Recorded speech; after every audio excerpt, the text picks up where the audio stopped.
gonna be okay. I said so. Hello friends, welcome to our channel. तो दोस्तों, from season 3 episode 7 में जो town की mystery है वो और डीपिन हो रही है और हर कैरेक्टर नए स्ट्रगल्स फेस कर रहा है, जिसमें रियलिटी और सुपरनेचुरल के बीच का फर्क धीरे धीरे ब्लर हो रहा है। इस एपिसोड में कुछ नए रेवलेशंस आए हैं और सभी रेजिडेंट्स अपने ईरी सराउंडिंग्स को समझने की कोशिश कर रहे हैं, अपने इंटरनल कॉन्फ्लिक्ट्स और फियर मैनेज करते हुए। ये साइकोलॉजिकल और सुपरनेचुरल एलिमेंट्स के कॉम्प्लेक्स मिक्स के साथ स्टोरी और भी इंटेंस हो रही है और ऑडियंस हर मोमेंट ये गेस कर रही है कि क्या रियल है और क्या नहीं। Talk. I know you can talk. You need to talk to me. वहीं हम देखते हैं कि फातिमा काफी ज्यादा अफेक्टेड है जब उसका अल्ट्रासाउंड ये रिवील करता है कि वो प्रेग्नेंट नहीं है, जैसे कि वो और दूसरे लोग सोच रहे थे। उसने सारे प्रेगनेंसी के सिम्टम्स एक्सपीरियंस किए थे, क्रेविंग से लेकर हार्मोनल चेंजेस तक, जो उसको और दूसरों को ये फील कराता था कि वो एक्सपेक्ट कर रहे हैं। वहीं डॉक्टर क्रिस्टी कंक्लूड करती है कि फातिमा साइकोसोमेटिक प्रेगनेंसी से गुजर रही है, एक ऐसा रेयर कंडीशन जिसमें इंटेंस डिजायर की वजह से बॉडी प्रेगनेंसी के सिम्टम्स दिखाती है। क्रिस्टी अपने डायग्नोसिस में श्योर तो है, लेकिन टाउन में जो अजीब ऑक्यूरेंसेस हो रहे हैं उनको देखते हुए वो खुद भी हेस्टिटेट करती है। सोचती है शायद यहाँ कुछ और ज्यादा सिनिस्टर हो सकता है और ये भी पॉसिबिलिटी है कि फातिमा के अंदर कुछ और, शायद कोई क्रिएचर ग्रो कर रहा हो जो हॉरर और सस्पेंस के लेयर को और भी बढ़ा देता है। और फिर जब फातिमा की कंडीशन के बारे में लोगों को पता लगता है तो वो और भी ज्यादा आइसोलेटेड फील करती है और लोग उससे दूर रहने लगते हैं, डर और सस्पिशियन की वजह से। बर्ड जो फातिमा के लिए डीपली केयर करता है, उसके आइसोलेशन और स्पेकुलेशन देख के काफी सैड फील करता है। जब वो डोना से इसके बारे में बात करता है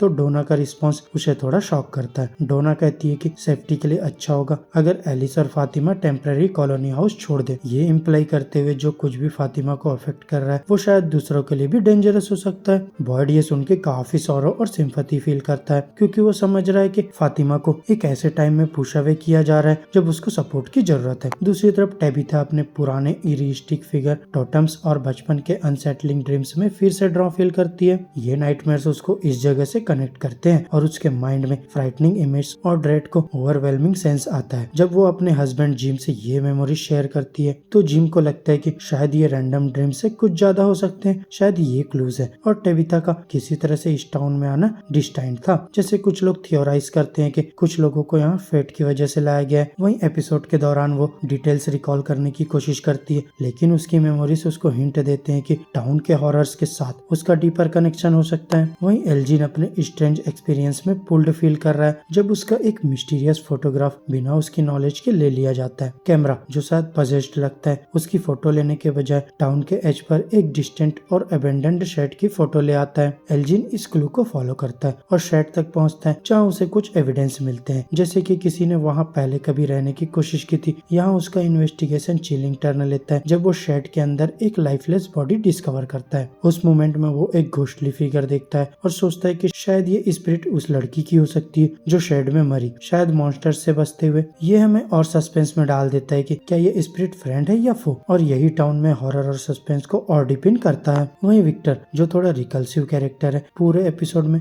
एक डॉल जेस्पर से ऑब्वियसली बात करता है, उम्मीद करता है कि वो टाउन के मिस्टीरियस के बारे में कुछ रिवील करेगा। विक्टर के फादर हेनरी उसके मेंटल स्टेयर के लिए ज्यादा कनेक्टेड है, क्योंकि विक्टर अपने आप को आइसोलेटेड कर रहा है और खाना तक नहीं खा रहा, बस डॉल पे फिक्सेटेड है। एक वल्नरेबल मोमेंट में हेनरी डोना से अपने रिग्रेट शेयर करता है कि उनका बेटा टाउन में मिला और वापस ले आया गया। उसको विक्टर को इस सफरिंग में देखकर बहुत दुख होता है और वो अपने मन में टॉर्न फील करता है कि उसको कैसे हेल्प करे या शायद उसको पीस में छोड़ दे। लेकिन उसके डाउट्स के बावजूद हेनरी उम्मीद करता है कि ये एक अपॉर्चुनिटी है उसके बेटे से रिकनेक्ट होने का और उसे समझने का। यहाँ विक्टर बिना डिटर हुए जेस्पर को सारा के बेसमेंट ले जाता है, डिटरमाइंड कि वो टाउन के सीक्रेट अनलॉक करेगा, चाहे उसका मतलब डॉल से कम्युनिकेशन ही क्यों ना हो। टाउन की पेक्यूलियर नेचर हमें ये सोचने पर मजबूर करती है कि शायद जेस्पर कुछ रिवील करे और टाउन के फोर्सेस के बारे में कुछ बताए। वहीं टाउन के एक और पार्ट में एकोस्टा जो एक नई और एक स्केप्टिकल रेजिडेंट है, फ्रस्ट्रेशन फील करती है। इस स्ट्रेंज सेटअप में उसको टाउन में एक डाइनर, मोटेल और स्विमिंग पूल देखकर अजीब लगता है, क्योंकि ये जगह मॉन्स्टर के कंट्रोल में और वो एक कंस्पिरेसी के होने का डाउट करती है। यहाँ कैनी उसको रिश्योर करता है, लेकिन एकोस्टा कन्विंस्ड है कि उनको यहाँ जानबूझकर ट्रैप ट्रैप किया गया है। ये सस्पिशियन और बढ़ता है जब वो बॉयड को कन्फ्रंट करती है और उसकी अथॉरिटी और लीडरशिप को चैलेंज करती है। बॉयड जो एक मिलिट्री वेटरन है अपना एक्सपीरियंस एसेट करने की कोशिश करता है, लेकिन एकोस्टा उसको पॉइंट आउट करती है कि उसके वॉच में काफी लोग मरे हैं। यहाँ उनकी कन्फ्रंटेशन टेंस हो जाती है और बॉयड मजबूरन उसका गन रिटर्न करता है, लेकिन बुलेट्स रिमूव करके, क्योंकि वो सोचता है कि एकोस्टा वोलेटाइल टेम्परामेंट और प्रॉब्लम्स क्रिएट कर सकती है। वहीं कैनी बॉयड को वार्न करता है कि एकोस्टा का स्ट्रॉन्ग विल्ड नेचर उसको ड्रेस्टिक एक्शन लेने पर मजबूर कर सकता है, जो हमें अनसर्टेन छोड़ता है कि उसका कैरेक्टर का नेक्स्ट सेटअप क्या होगा। वहीं एक तरफ जूली और रैंडल अपने अनएक्सपेक्टेड जर्नी में एक नया बॉन्ड फील करते हैं जब वो टाउन के क्लिनिक में मिलते हैं। जब जूली अपने फादर के बारे में शेयर करती है कि वो उसको ड्राइविंग सिखाना चाहते थे, तो रैंडल उसको ड्राइव पे ले जाता है एक बोरोड वैन में, लेकिन उनकी ड्राइविंग टेरिफाइंग टर्न ले लेती है जब रैंडल हेलुसिनेट करने लगता है कि उसके ऊपर इंसेक्ट क्रॉल कर रहे हैं, जो उसके पास्ट के एक विजन के पार्ट है।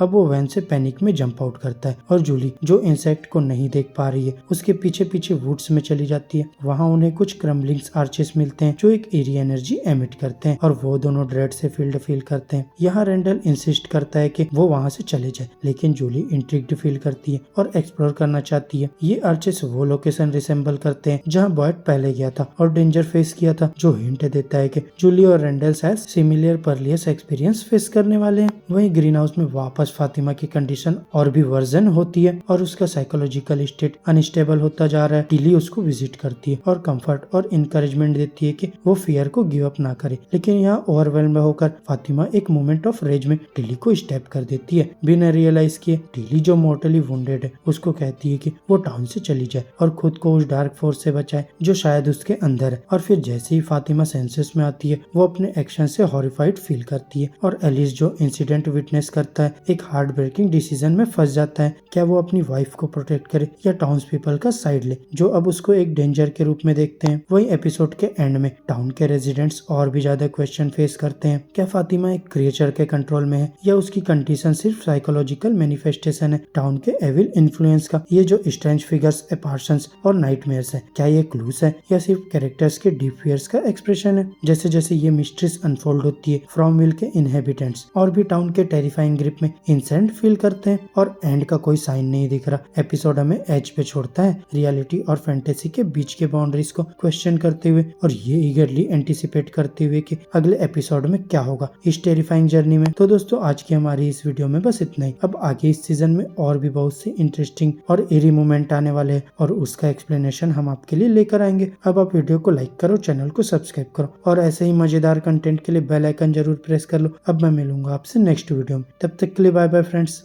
Needs to talk. He needs to tell me what he said. Yeah, but it's a doll.